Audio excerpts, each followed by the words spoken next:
it up on his website, and the kids went nuts when So they you saw were you. well prepared when you got that I together. had, all in all, about 40 people. Bonnie Laufer.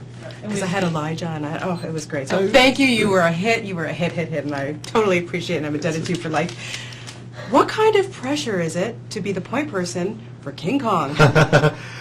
It was, when Pete first asked me to do it, I was kind of both incredibly excited and hugely terrified at the prospect, really, yeah. I mean, especially because we were still just finishing off Lord of the Rings. We were doing pickups for Return of the King, and I still got, Gollum was very much still in my blood, you know.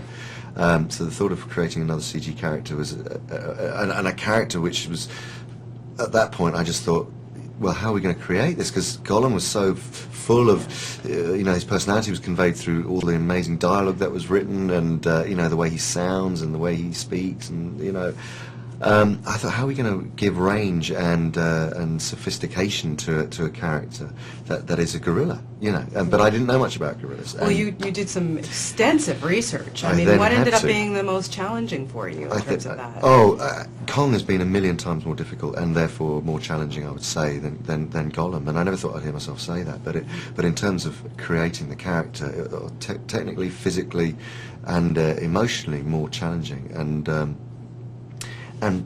it started off with this huge research period where I spent time in zoos and then went to Rwanda, and then again we did the same process except this time round we didn't use Gollum was filmed on set, and then the animators copied the facial expressions, but this time we used a system called facial motion capture, where I had 132 markers stuck all over my face, and it literally drives this CG image. It tracks all the eye movements and etc., and it drives it's like a digital mask. Amazing. But actually the most rewarding thing, I have to say, was working with Naomi Watts, who's just extraordinary in the movie. It totally deserves every award that's ever been invented, because she's an amazing actress. Well, she says thank God for you. Well, back at her.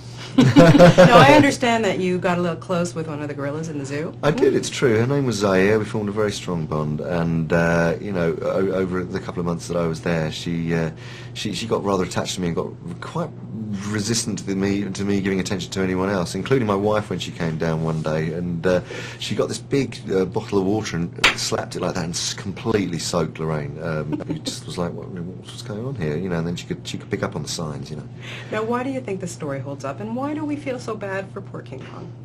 Well, the story holds up because it's a fantastic kind of archetypal tale, an epic tale, but at the heart of it is there's a sense of there are these two characters who come from such totally different backgrounds. One is an emotionally complicated woman from New York, and one is emotionally simple but nevertheless, lives in a brutal environment, and they come together and they actually are able to trust each other.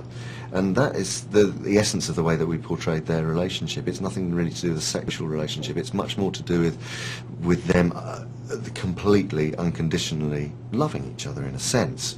But it's really ultimately about trusting each other, and he facilitates an opening in her, and it kind of opens her, and she him, it makes him feel for once there's something warm and living that shows him affection, that isn't trying to kill him or isn't screaming at him, so, and that's where the relationship develops from and grows. Well, congratulations, you've done another amazing job, and it's nice to see you on screen too. Yeah, that's good.